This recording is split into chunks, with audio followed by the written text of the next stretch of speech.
Yo, what's good, guys? Welcome back to my channel. Today we're going to be reviewing every single akatsuki duo and see how they would do against the 5 kage.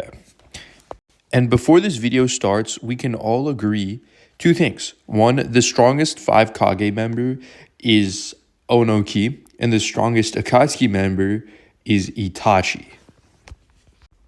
And if you guys don't believe me or like disagree with me, ask me. I'm actually going to make another video talking about Itachi versus Pain and how he is the strongest Akatsuki member.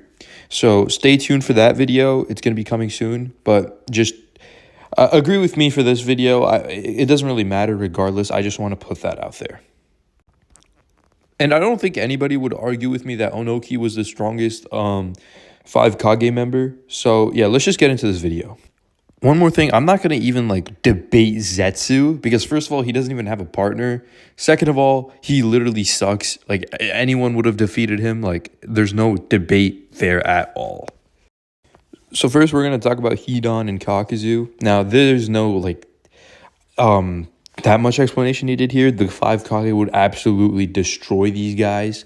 Honestly, I'd say like because like say Onoki, he can just like turn Hidan into dust with a particle style, and for Kakuzu, he would just be way too overwhelmed. Like each 5 Kage could easily like destroy one of his hearts, and then like after Onoki kills Hidan, he could just go straight in and just like obliterate Kakuzu. The only person and the casualties from this would probably be Mei's death. Either Hidan would kill her or it would be Kakuzu's hearts. So yeah. Now this one is a little bit tricky, but I think I have a good explanation. So Deidara and Sasori individually, like say Sasori 1v1s each of the 5 Kage individually, he's stronger than all of them. Same thing with Deidara. If he 1v1s each Akatsuki member, he kills all of them. So the things that are out of the picture, I'd say, is Deidara using his last resort, because that would just end up killing everybody, including Sasori. So nobody would tank that. So that would be out of the picture. If Sasori used any of his poison, Tsunade could probably just like heal them.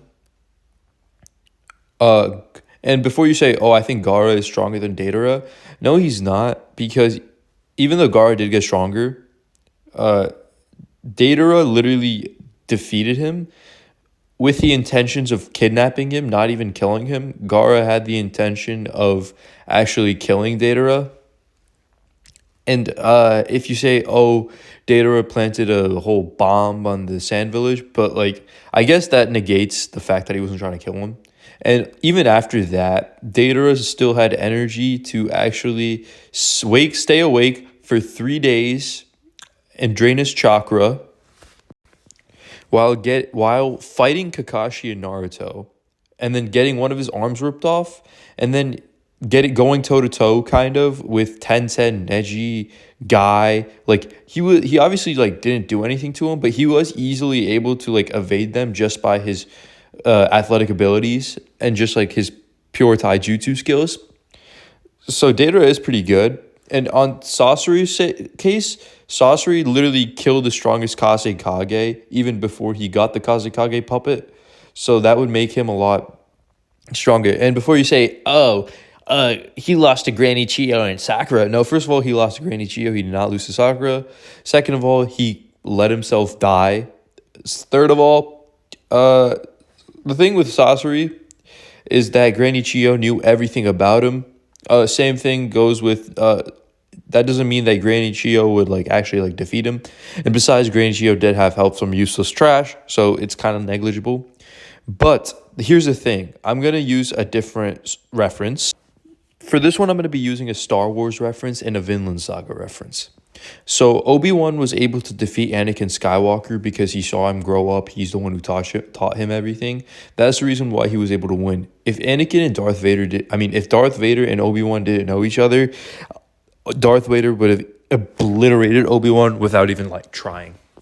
Same thing goes for Askeladd being able to beat up Thorfinn right after Thorfinn was able to beat Thorkel.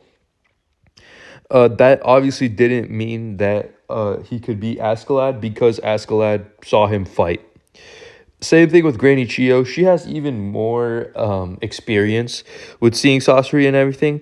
So there's honestly no debates here, discussions here. Sorcery would have obliterated Granny Chio. With that being set aside, sorcery, he could beat the Raikage along without his puppet. And then Gara, and I think the third Kazekage puppet should be able to take care of Gara, or Datara should be able to. Tsunade is literally not going to be able to do anything. With that, May, she would literally just like get obliterated in an instant. So yeah, I think Sasori and Datara would actually win in this fight. So now we'll be discussing Itachi and Kisame. And before this video starts, I want to give a little crash course of why Itachi would destroy Pain. So first of all, Itachi is stronger than Pain. The reason why is because Obito is scared of Itachi. And he specifically said he waited for Itachi to die before he could do anything to Sasuke or anything. There's a reason for that. Obito just couldn't kill Itachi. If he was able to kill Itachi, he would have done so a long time ago. That is stated. And the reason why Itachi is stronger than Pain, well, because Obito gives Pain orders. Pain sees him as a superior to him.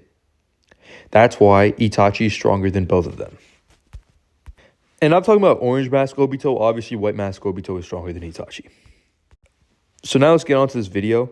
So I think B is stronger than... Killer B is stronger than the Raikage. Kisame could beat the Raikage. Because, like, Kisame was literally destroying B. He just wanted to keep him alive, too. So, yeah. B is... Like, our Raikage is literally eliminated easily. And then Onoki comes along. He could probably obliterate Kisame, but, like, he could just suck up the chakra. Itachi can keep up the distance between him and Tsunade with the Susanoo. Mei would literally get instantly destroyed. Kisame could just, like, suck them all up in a water prison, just kill them, while Itachi stays in place under a Genjutsu. I guess the only person they'd really have trouble with is... the Raikage, because his hits are fast and strong, and I feel like Itachi can't really tank one of them, but Kisame can. But Kisame still has a lot of chakra, comparable to Naruto, so that's pretty good. And that was only a 30% clone. Also, a 30% clone was able to basically destroy a whole Jonin and Chunin squad. So I think... Sorry, the mic cut out there for a second. But as I was saying, I think that a full-on Kisame would be able to take on at least 2 to 3 Kage, and then Itachi could just take care of the rest. So now we have Pain and Konan. So honestly, I think Pain himself could just defeat the 5 Kage. I don't see anybody honestly doing anything to him. On top of that, with Konan's help, I guess they could probably formulate a strategy. Konan could probably take care of Mei. That's probably as far as she goes, because she was, like, pretty weak. Like, she got taken out by Jiraiya. Even though she did well against Obito, she had way too much prep time. I'm not going to give her that much prep time for this. So, yeah. Pain, Obito, and Mei and Konan would probably just die. Both of them would just cancel each other out. So, it's just Pain versus the other 4. Now, Pain literally, like, would destroy Gaara. Datara destroyed Gaara. The Preda Path is enough for Gaara. The Deva Path, it's enough for Tsunade and the Raikage A. And then the other 2 paths would be enough for Onoki. I don't think anybody would complain for that. Pain also has way too much chakra for them to handle. He was able to destroy the entire Leaf Village with the almighty push. And then he was able to fight Naruto, which he could have won, by the way, if the Nine Tails didn't help him and if he was actually trying to kill him. So that's one thing to keep in mind. Pain is stronger than Sage Naruto. It's just that he wanted to keep him alive. On top of that, he just got done fighting Kakashi, and then he destroyed the village, right? So that's something to keep in mind. And then right after that, what's it called? He was fighting Naruto, destroying the village. That uses up a lot of chakra. And then also the Ninetales gave him assistance. So even after all of that, it was barely anything, like barely any help. Naruto barely took out Pain. So yeah, and Sage Naruto is stronger than the Sannin, just letting you know. So yeah, Pain is definitely a lot stronger than the rest of the Kage. So yeah, any Akatsuki duo would literally destroy the Kage. Obviously, except for the weakest one, Hidan and Kakuzu.